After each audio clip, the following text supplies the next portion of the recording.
உலகெல்லாம் உணர்ந்தோதற்கரியவன் நிலவுலாவிய நீர்மலி வேணியன் அலகில் சோதியன் அம்பலத்தாடுவான் மலர் சிலம்படி வாழ்த்தி வணங்குவான். தெய்வ சேக்கிழார் அருளிய பெரிய புராணம் எனும் திருத்தொண்டர் புராணத்திற்கு அடி எடுத்து கொடுத்தவர் எம்பெருமான் சிவபெருமானே. தில்லையிலே தெய்வ சேக்கிழார் சென்று நூல் செய்ய தவம் இருந்த பொழுது உலகெல்லாம் என்று அசரீரி வானிலை கேட்டது. அதை எம்பெருமான் சிவபெருமான் எடுத்து கொடுத்ததாக எண்ணி அவர் 4286 பாடல்கள் கொண்ட திருத்தொண்டர் புராணம் என்ற நூலை செய்தார். அதையே தமிழ் உலகம் பெரிய புராணம் என்று போற்றுகிறது. அந்த நூலுக்கு மூல நூல் வன்தொண்டர் என்று அழைக்கப்படும் சுந்தரமூர்த்தி சுவாமிகள் செய்த 11 பாடல்கள் கொண்ட திருத்தொண்ட தொகை. அந்த திருத்தொண்ட தொகை என்பது சிவபெருமானின் தொண்டர்களை பற்றிய பாடல். அதையே பொல்லா பிள்ளையார் பொருள் கூற நம்பியாண்டார் நம்பியும் பாடலாக செய்தார். ஆனால் நமக்கு அதை விரிவாக சொன்னவர் தெய்வ சேக்கிழார். அந்த திருத்தொண்ட தொகையில் முதலில் சிவபெருமான் குறிப்பிட்டது தில்லைவாழ் அந்தனர்தம் அடியார்க்கும் அடியே. இது திருத்தொண்ட தொகையின் முதல் வரி. தில்லைவாழ் அந்தனர்தம் அடியார்க்கும் அடியேன் என்பது சிவபெருமானின் அருள் வாக்கு. இந்த தில்லை பொன்னம்பலம் சிதம்பரம் இருக்கிறது அல்லவா, அது விராட் புருஷனுக்கு இதயம் போன்று.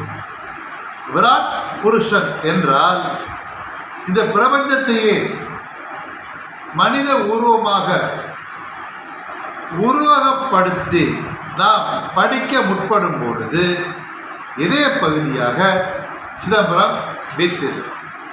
இன்றும் உலக வரைபடத்தை எடுத்தால் சிதம்பரம் திருக்காளகத்தி காசி ஓர் கோட்டிலே இருப்பதை பலர் கண்டு வியக்கின்றனர். தில்லை அம்பலத்தின் கோவிலை பார்த்தால் சமயக்குறவர்கள் 4 இந்த குறவர் என்ற சொல்லை போல் புரிய வைத்து விடுகிறது.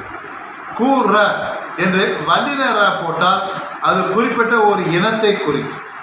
ஆனால் கூற மெல்லின ரா போட்டால் முன்னோடிகள் வழிகாட்டிகள் என்று புரியும்.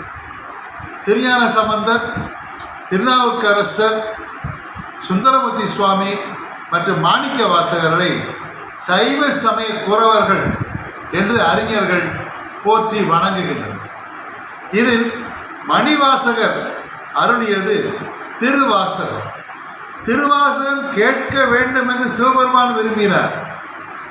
பிரளய காலத்திலே அவர் வாசிக்க ஒரு நூல் வேண்டும் என்றுதான் மணிவாசகரிடம் திருவாசகத்தை கேட்டு பெற்றார்.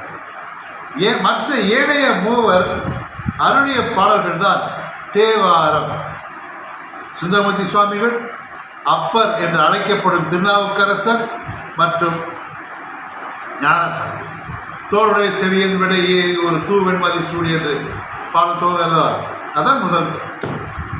இந்த சமயக்கோரர்கள் நூல் செய்தது தில்லையில்.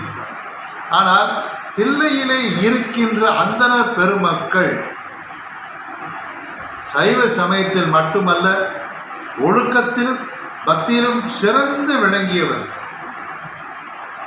சரியை, கிரியை, யோகம், ஞானம் 4 வழிபாட்டு முறைகளையும் கற்றவர்கள், அறிந்தவர்கள், மாசில்லாத மரபில் வந்தவர்கள், வேதங்கள் ஓதுபவர்கள், பூணூல் அணிந்திருப்பார்கள், ஒழுக்க சீலர்கள். அவர்கள் கண்டிகையும் திருநீற்றையுமே பெரும் செல்வமாக கருதியவர். அதனால்தான் அவர்களை சிவபெருமானை தில்லைவாழ் அந்தணர்தம் அடியார்க்கும் அடியே என்று கூறினார். அவர்கள் சிவபெருமானின் பெருமையை இந்த உலகறிய செய்தவர். இந்த தேவார பாடல்கள் பற்றி ஒரு செவிவழி செய்தி உண்டு. இவர்கள் தேவாரங்கள் செய்து தில்லைவாழ் அந்தணரிடம் ஒப்படைத்தனர். மூவரும் சேர்ந்து வந்தால் கொடுக்க வேண்டும் என்று நிபந்தனை. ஆனால் காலப்போக்கிலே அவர்கள் உடலை துறந்து விட்டதால் ராஜராஜ சோழன் காலத்திலே அவன் மூவரின் திரு உரு செய்து கொண்டு சென்று தேவாரத்தை பெற்று தமிழுக்கு வழங்கினார்.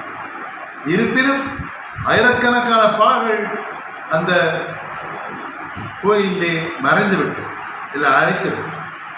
எஞ்சியிருக்கும் பாடல்தான் நாம் இப்பொழுது தேவாரம் என்று போற்றி பாடுகிறோம். அப்படி புண்ணியம் செய்தவர்கள் தில்லைவாழ் அந்தணர்கள். அந்த தில்லைவாழ் அந்தணர்களில் மூத்தவர் சிவபெருமான். அங்கே அவர் ஆனந்தமாக இருப்பதால் தான் ஆனந்த தாண்டவம் புரிகிறார் பொன்னம்பலத்திலே. அதுதான் சித் அம்பரம், மனதின் அரியணை. இந்த அரியணையில் வீற்றிருப்பவர் சிவபெருமான். நன்றி, வணக்கம்.